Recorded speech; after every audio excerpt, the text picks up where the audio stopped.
Mother's Lament. Her mother was washing her baby one night, the youngest of 10 and a delicate mite.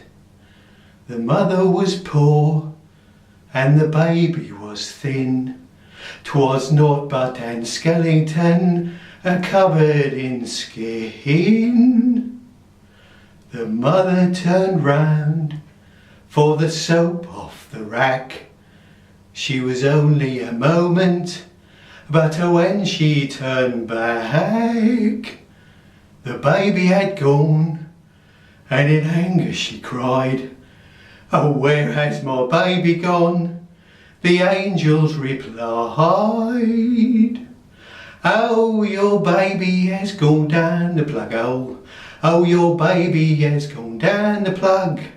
The poor little thing was so skinny and thin, it should have been washed in a jug, in a jug.